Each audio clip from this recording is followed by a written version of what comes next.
Imos dar comenzo esta segunda charla do 13 ciclo de as xornadas de información sociosanitaria. Como de ben nacido e ser agradecido, vamos a empezar polos agradecementos, como sempre, ao Concello de Outes, ao Centro Social. Sabedes que as cousas parece que fallan e parece que sempre acaba funcionando todo. Grazas a Manolo e a esta xente que nos axuda sempre. O Centro de Saúde de Outes, a Disbismur, que é a Asociación de Discapacitados da Bisbarra de Muros, que o que fai o agasallo que lle damos ao ponente ou a ponente cando temos charla. A Asociación Cultural Terra de Outes, como sempre vos digo, Vicente nos está tomando e antes de que acabe a charla xa estamos todos na nube coa charla para quen quera vela. Tamén yo agradecemos encarecidamente que nos grabe todas as charlas. A Xerencia de Xestión Integrada de Santiago, que nos dá o visto bo para que podamos realizalos, e a Sociedade Galega de Xerontoloxía e Xeriatría, que se incorporou este ano para colaborar con nós en este tipo de iniciativas.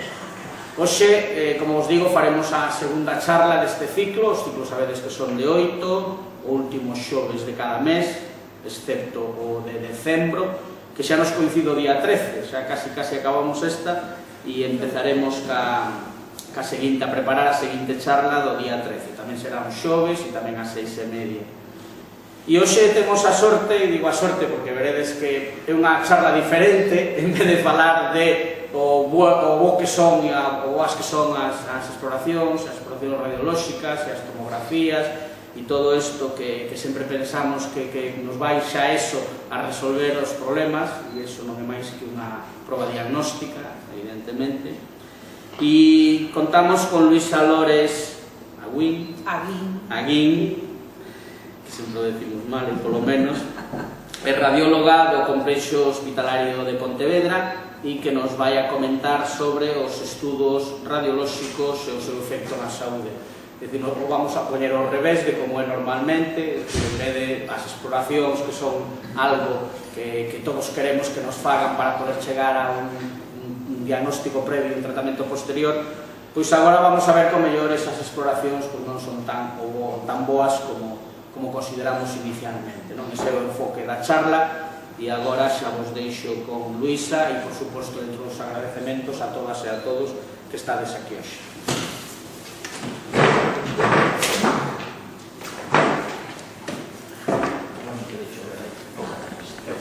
Vou por aquí.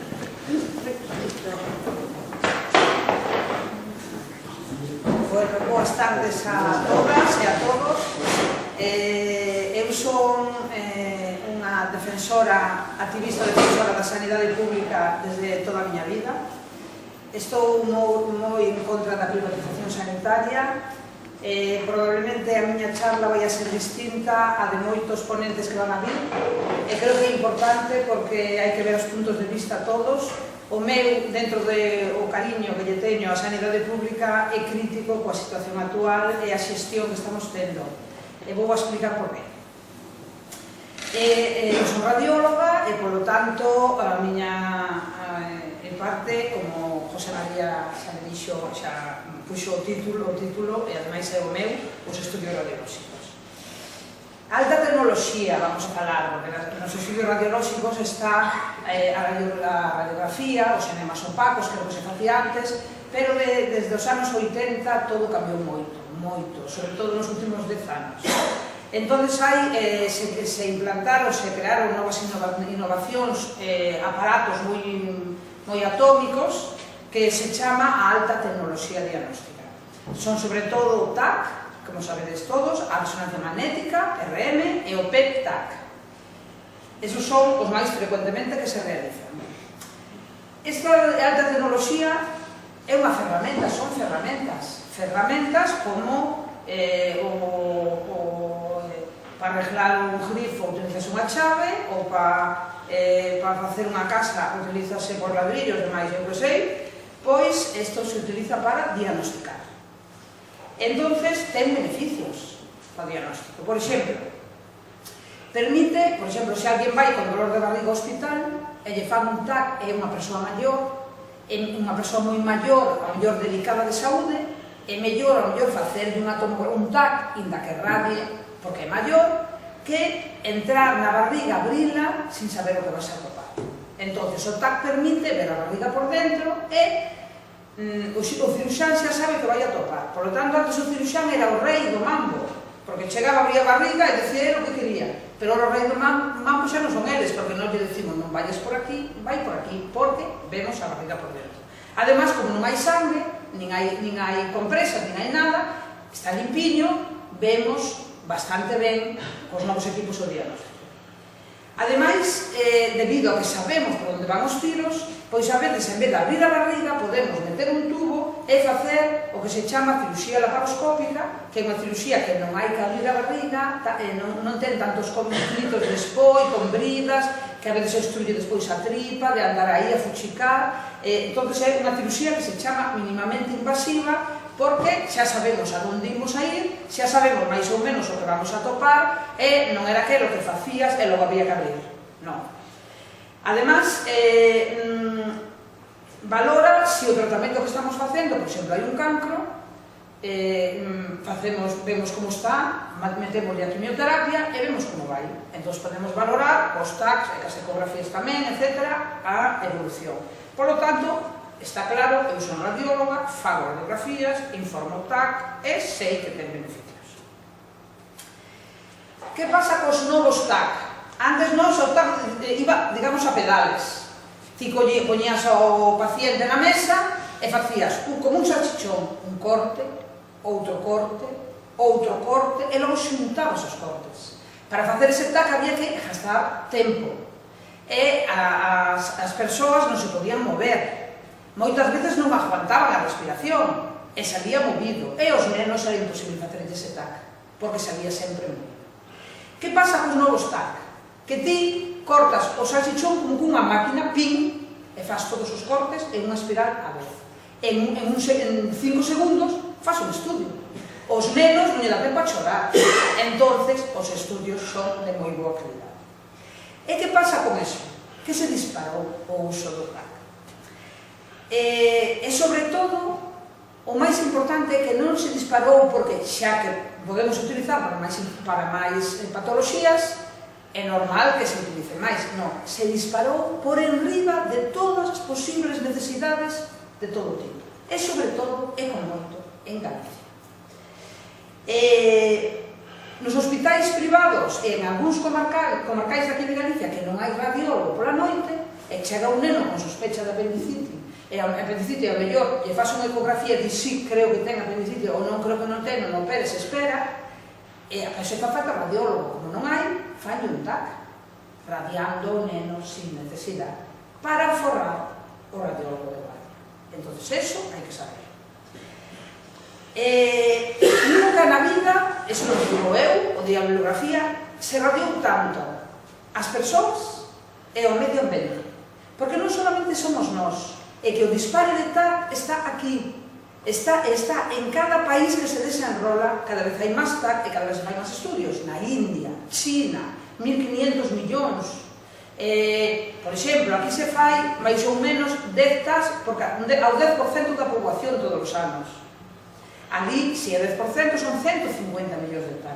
Toda esa radiación vai ao corpo e vai ao medio ambiente e acumúlase.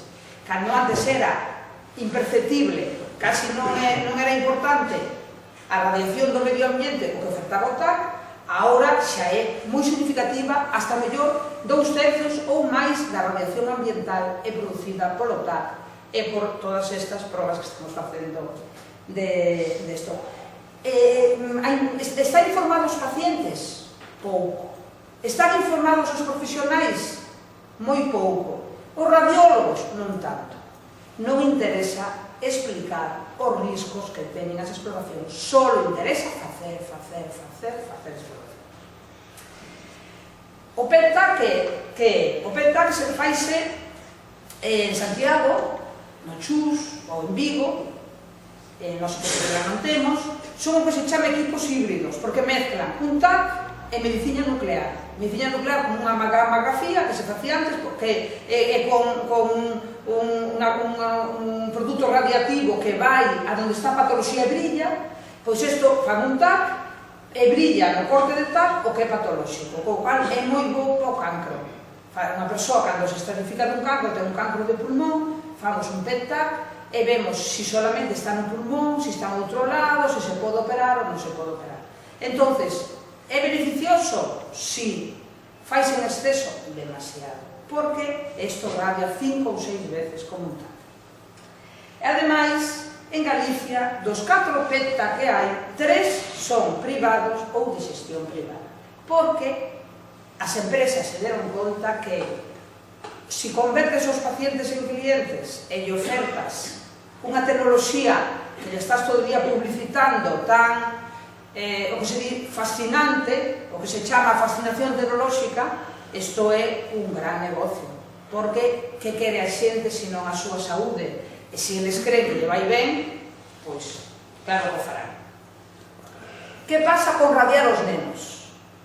Os nenos son moito máis sensibles á radiación. Por que? Porque vivirán moito máis tempo e a radiación acumulase. A que se radia aos 3 anos, aos 5, aos 7, aos 27, aos 34, vais acumulando no corpo. Os seus órganos están moi desprotegidos porque é pequeniño o texido que ten por riba, entón son máis sensibles á radiación, especialmente os ovarios, porque a diferencia dos testículos que forman espermatozoides que teñen unha media de vida de 90 días, desprecianse e ven outros novos, os ovarios, os que nacemos, excepto os que perdemos coa ovulación, son os mesmos co que morremos. E nos ovarios está o material xenético das futuras xeneracións, non solamente da miña filla, sino dos fillos dos meus fillos. Se eu radio e produzo mutacións nos ovarios dunha nena porque levou un golpe por detrás, doille, vai ao Hospital Quirón e lle fan un total body de todo o corpo, porque para iso cobran, pois entonces esa radiación acumulase aí. E tanto a leucemia como os tumores cerebrales, que son os máis relacionados con a radiación en nenos, están a incrementar, e eu, xente preocupada como a min, tamén este tema, pois estamos a favor do que se chama a cartilla dosimétrica, que é ter unha cartilla, sobre todo nos nenos e as mulleres xóvenes, donde veña na cartilla, ou, se non é unha cartilla, algo digital, todas as probas que se lle fixeron e a radiación acumulada. E cando vexamos que é demasiado, ver se espaciar os TAC, ver se facer outras probas, como a resonancia magnética, etc., se é posible, que non sempre é posible. Entonces, isto que se está ahora formando con este tema é o que se pode chamar a burbulla tecnolóxica. Primeiro había unha burbulla.com, despois foi unha burbulla do ladrillo, e agora, pois, todas as empresas están na burbulla tecnolóxica e, sobre todo, na burbulla da tecnoloxía sanitaria. Eles o que buscan é facer moitas probas e vender moitos equipos. Pero que pasa con isto? Que se ti faz moitas probas, con equipos tan bons, vais a encontrar moita patoloxía, moitas veces moi pequena, vas a facer un control, e isto xenera un montón de probas, e isto incrementa o gasto sanitario, que xa se está facendo insoportable no Sistema Nacional de Saúdes, de forma que xa se di que a tecnoloxía, as innovacións tecnolóxicas son a causa fundamental do incremento do gasto sanitario innecesario, é dicir, que se gasta sin necesidade. Se vemos os orzamentos dos Sergas para 2018, vemos que o gasto sanitario público son 3.538 millóns de euros, e prácticamente o 50% xa se vai en privatización, fármacos, tecnoloxías e externalizacións. Un 13% para a atención primaria, se quitamos os fármacos, e o menos dun 1% para a saúde pública, o que indica onde está o negocio. E ademais, para fastidiar o máis, o presidente Feijóo cede a xestión da alta tecnoloxía dos Sergas ás multinacionais estranxeiras. Como pon aquí no país, multinacionais fijarán a tecnología que necesitan os hospitales públicos en el Sergas, e aquí explica. Os equipos de moitos hospitais de Galicia xa non son dos Sergas, son de Philips, unha empresa holandesa multinacional, de Varian Medical, unha empresa estadounidense multinacional, e de a Fundación Amancio Ortega, que son os que decidiron comprar aqueles equipos que lles dou a gana, como se comprar un equipo en un hospital non xenerara ocupación de espacio, utilización de enfermería, máis exploracións, máis limpeza, máis de todo, como se a mí me regala unha cociña nova e ven alguén e me regala outra cociña. Non solamente non quero cociña que xa teño unha, sino que además teño que poñer na habitación, porque na cociña xa non me cabe. Entonces, as decisións sanitarias non nos poden tomar os que venden roupa. A Fundación Amancio Ortega fai unha donación de 320 millóns de euros ao sistema, de 17 millóns a Galicia, para mercar, segundo o que decideu a Fundación, 290 mamógrafos para España e 101 equipos de radioterapia, o que incrementará aínda máis a sobreutilización. Sin embargo, tanto que se publicitou se Amancio Ortega pagara os mesmos impostos que pago eu, por exemplo, teria que pagar 320 millóns non unha vez, sino cada ano. E pagalo con IRPF e nós xa decidiríamos no sistema o que faría falta, que o que temos que decidir os profesionais e non animais. Despois está a hemodinamia. A hemodinamia sabedes o que é, non? Lle mete por un catéter, van ao corazón, lle meten contraste e vemos as coronarias e vemos se funcionan ben, se están atascadas, sobre todo xente con cardiopatía, que ten dolor de corazón, que parece que ten infarto, etc. Lle ven, miran onde está o estreitamento, metenlle un tubo, lle amplía, metenlle un tubo para que pase o sangue e lle poden salvar a vida. Por lo tanto, hemodinamia é unha boa técnica. Pero moitos estudios demostran que non se fai máis hemodinamia ou coronariografía, que tamén se chama, donde hai máis infarto, senón donde hai máis equipos de hemodinamia. O que quere decir que isto é como un compra-venta ou oferta-demanda, como se estuveramos no mercado. O servicio de cardioloxía do CHUS, que vi por aí, non sei se virá un día destos, está asociado coa maior multinacional de dispositivos médicos, Medtronic, outra vez Estados Unidos, e mirade que é mala a sanidade americana, para que teñamos nós que falar con eles. Que vende marcapasos, estén, prótesis, etc. Cantas máis probas se fan no CHUS, máis marcapasos se poñen no CHUS, máis beneficios ten Medtronic, que é o socio do servicio de cardioloxía do CHUS, entonces, como vai a decir Medtronic que non lle fai falta un stent a un paciente cando el é socio e decide tamén? Pero, que está pasando, non? Como esta noticia que pongo aquí en el diario.es, la Xunta permite que unha multinacional americana controle servicios sanitarios de 4 hospitales públicos, é dicir, non só o CHUS, sino que tamén é en Coruña, en Vigo e en Lugo. O cal estamos poñendo o noso sistema sanitario público en mans de empresas multinacionais que comercializan os produtos que nos van a poñer co risco que ven. Un destes produtos de Medtronic son o que se chama marcapasos en cable, Micra, de Medtronic, que non sei se veríades estes días na televisión os problemas que hai por os fallos dos dispositivos médicos que pon aquí abaixo. Salen aquí, estos aquí do cardioloxía, los corazones sin cables llegan para quedarse. Non corazones sin cables, son marcapasos sin cables, non corazones. O sea, é unha forma de falar publicitaria para que nos metan na cabeciña corazón sin cable. Son corazón sin cable, non saben falar, son marcapasos. E esta é efectividade clínica dos marcapasos sin cables que pon aquí, un estudio feito polo Sistema Nacional de Saúde que di o final. No se localizaron estudios que evalúen la efectividad ni la seguridad de los marcapasos sin cables en relación con los marcapasos con cables. Es decir, os están probando nos pacientes galegos, porque non saben seguros se funcionarán ben, porque non hai estudios suficientes. Por lo tanto, esa toda información, inda que a veces haya que probar cousas, inda que a veces sea necesario, hai que informar moi ben os pacientes, saber os riscos e saber quen vai a ter o problema se se produce. O Medtronic, este socio prioritario da nosa sanidade pública, ten moitos problemas, ademais. Mirade aquí, poñede en internet, xa veredes, Medtronic vuelve a tener problemas de seguridad, el gigante sanitario se enriquece mientras las muertes crecen, el escritura continúa mientras Medtronic reconoce grandes problemas de seguridade. Bueno, pues entonces, a mellor non é un socio, a mellor non, a mellor hai que deixalo apartado, estar tranquiliño, pensar o que é bo, probar con coidadiño, ver se se producen problemas antes de poñerlle a todo Dios, porque senón temos problemas. E ademais de este problema de incremento do gasto e problemas de seguridade dos pacientes, hai outros problemas consecuencias de a sobreutilización da alta tecnoloxía diagnóstica e da radiación que falamos. Os equipos de TAC e REME, como dixemos, son tan rápidos que con unha resolución tan elevada ven tanto que permiten identificar pequenos achados en moitísimas máis persoas. Por exemplo, os mamógrafos da Fundación Amancio Ortega se publicitan. Somos capaces de identificar lesións casi invisibles ao ollo humano. Si, casi invisible ao ollo humano, pero un pouco que creza, non veis que non sepas o que é. É verdade.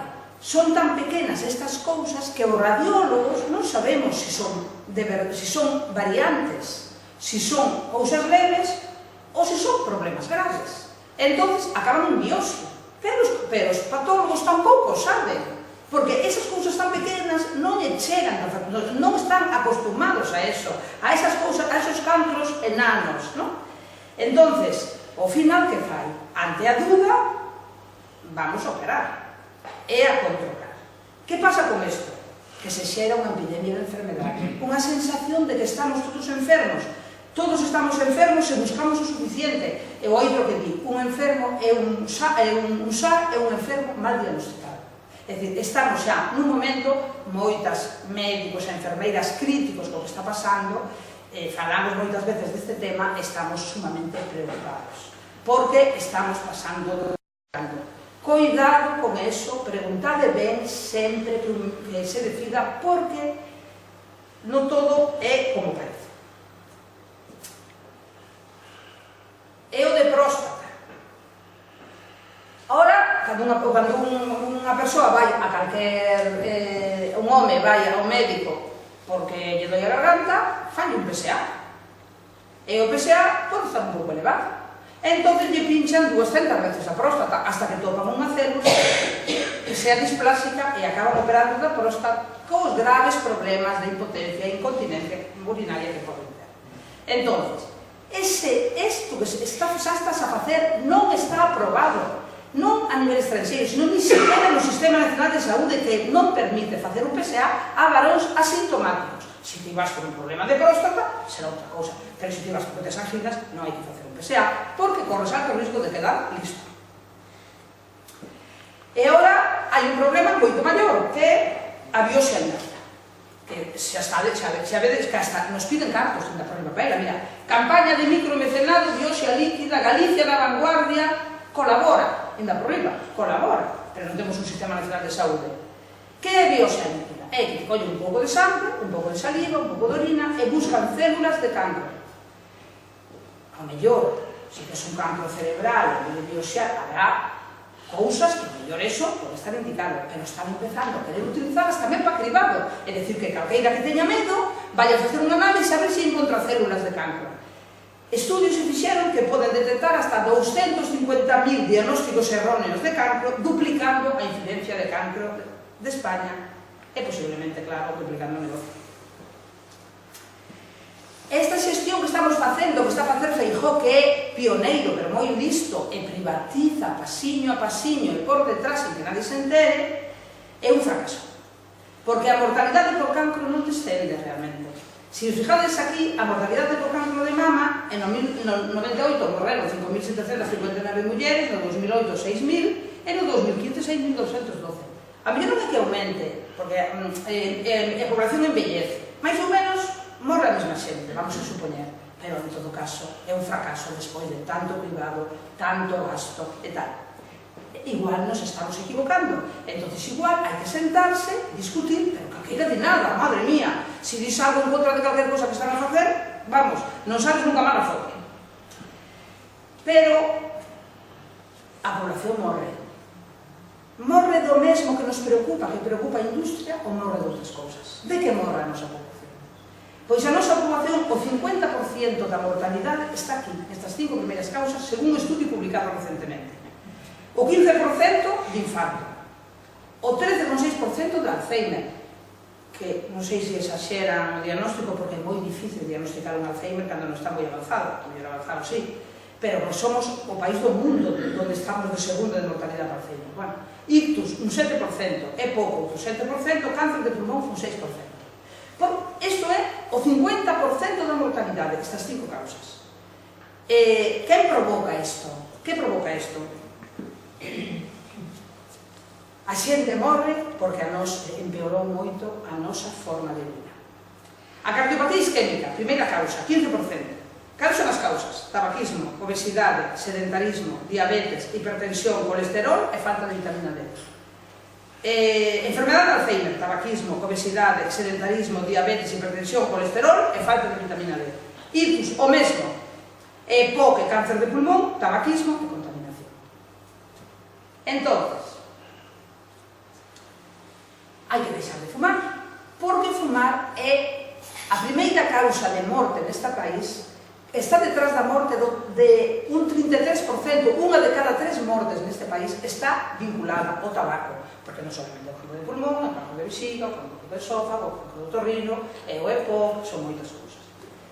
Pero as empresas sempre lles preocupan máis os beneficios, como pasa agora, que a saúde da xente. Por iso tardaron moito tempo en recoñecer que fumar mataba ao personal. Moitos anos e morreu moitos millóns de persoas, mentras a Philip Morris miraba para outro lado.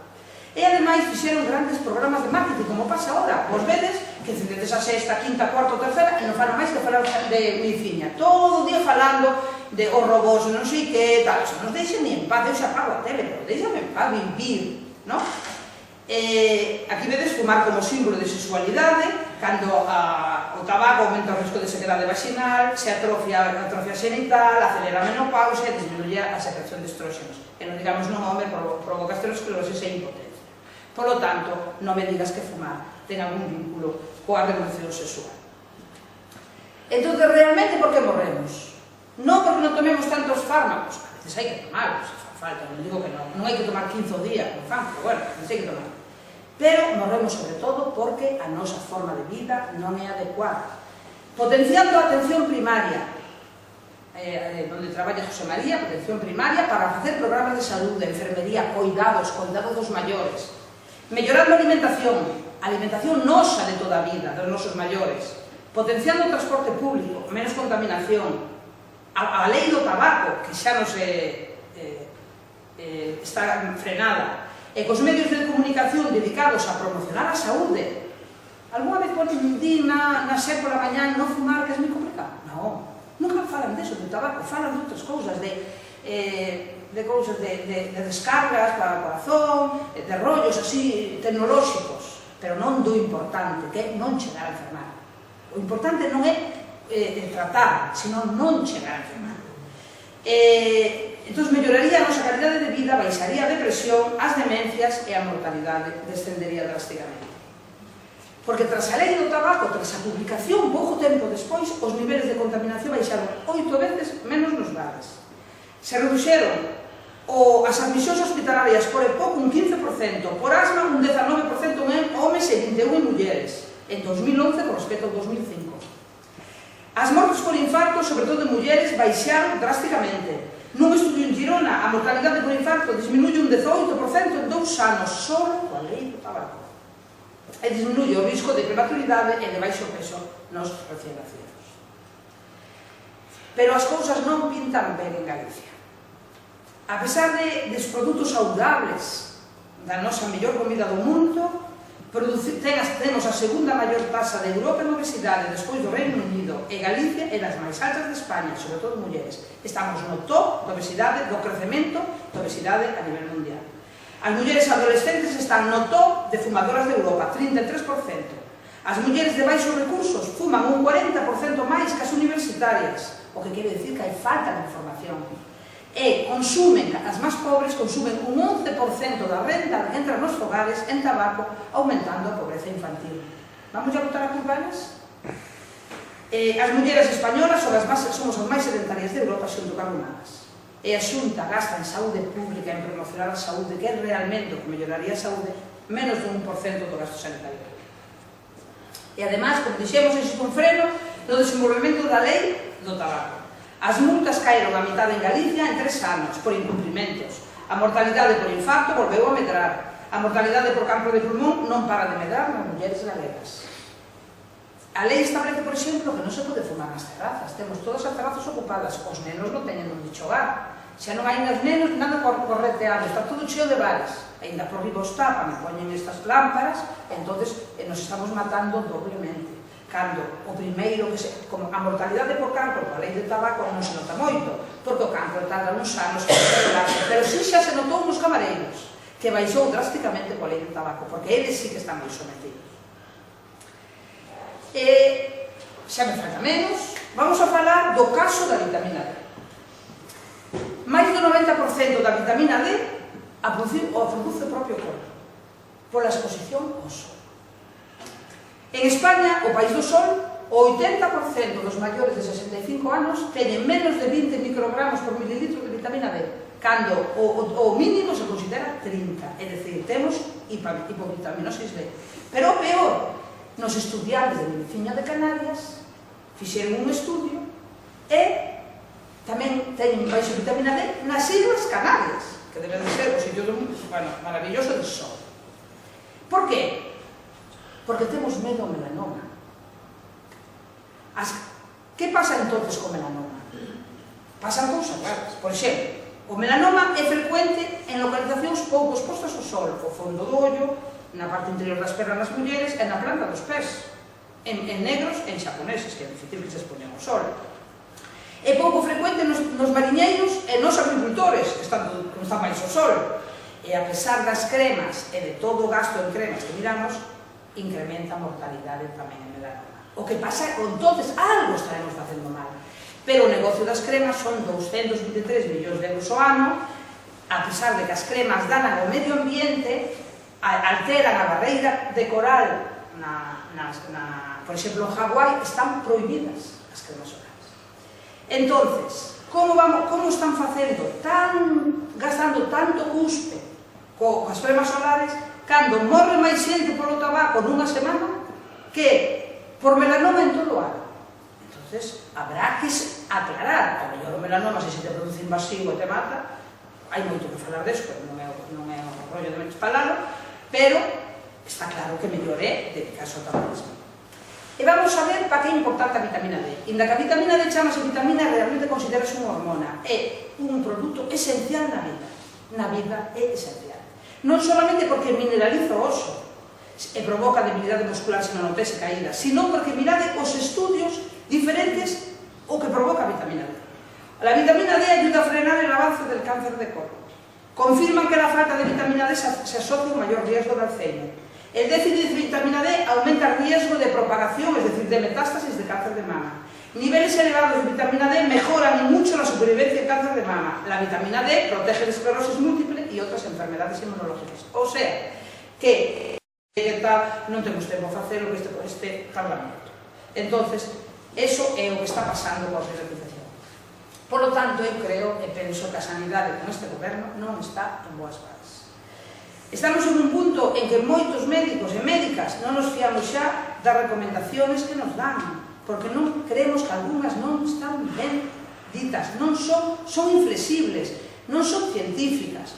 E iso é moi malo, entonces queremos que nos den ferramentas na historia clínica para saber que pasa con nosos pacientes, se eu lle dou este fármaco, que pasa con eles, e non me dan estas ferramentas. Eu meto datos, pero non nos podo explotar. Por lo tanto, non sei que paso con eles, por lo tanto, non sabemos o que lle estamos dando a nosos pacientes, só lo saben eles. Indra, a que explota os datos sanitarios. Ademais, os que discrepan, o discrepamos, o temos crudo. Nunca podemos chegar a nada, porque non nos queren, claro. E, ademais, coa nova lei de saúde de Galicia, o Sergas, Feijóo di que quere converter o Sergas en un gran motor empresarial, como se un servicio de saúde fora unha empresa para desenrolo dun sistema en vez dun servicio público para atender a poboación. Conclusións. A alta tecnoloxía diagnóstica é unha boa ferramenta. Non é obxectivo unha ferramenta, pero ten efectos prejudiciais. Bo cando fai falta, mal se non fai falta. Debe utilizarse solo se aporta beneficios. A súa privatización converte os pacientes en clientes e a alta tecnoloxía un obxecto de consumo. Isto está peor porque a Xunta cedeu os servicios estratégicos dos datos sanitarios ás empresas privadas. A utilización intensiva e os cuidados abusivos incrementan os pacientes, mentras que a principal causa de mortalidade, os principales problemas de saúde non se combaten porque a atención primaria non crea beneficios e non interesa a ninguén. En Galicia, di ademais que temos un sistema boísimo, vamos, eu adoro o sistema nacional de saúde, por eso loito por ele, por eso logo aquí, porque se non está na miña casa tomando algo. Entón, en Galiza, a esperanza de vida é moi longa, pero evitar as principais enfermedades que producen un 50% da mortalidade para vivir máis tempo con mellor calidade. Porque, fijaros, eles non engañan a nade. Fijaros, esta noticia que saleu en Relación Médica ainda fai 2 meses. Goldman Sachs, sabense, o médico que nos afundeu e empezou coa crise económica, pregunta se curar as pacientes é un negocio sostenible. E decía a idea que o que fixo da hepatitis C, ten cuidado, que se curas os pacientes cos fármacos, logo os pacientes desaparecen e non tes clientes, e, polo tanto, non é un bon negocio. Isto é o que pasa se metemos en esas mans ao noso sistema. Non fiarse entonces, outras recomendacións que fago, non vos fiar da atención sanitaria se está vinculada con beneficios empresariais. Exixir información suficiente, especialmente antes de facer unha proba, ou tomar un fármaco pouco probado, cando vos dimir isto é novo, pois é novo, casi prefiro o probado. E defender a atención primaria e a nosa sanidade pública, con xestión pública. Non é igual público que privado, e polo noso futuro temos que rexeitar todas as formas de privatización, defender a nosa saúde e aos nosos fillos. Non a todas as formas de privatización e que non nos traten como a nenos, que nos informen ben cando vamos ao médico, levar unha boa vida e cando temos un problema, ir ao médico, cando nos doi algo, ir ao médico. Eu non digo que cada un que faga o privado, que quera facer si quere ou non quere, pero sempre ben informada, tomando decisión e que non nos traten como a nenos e nenas.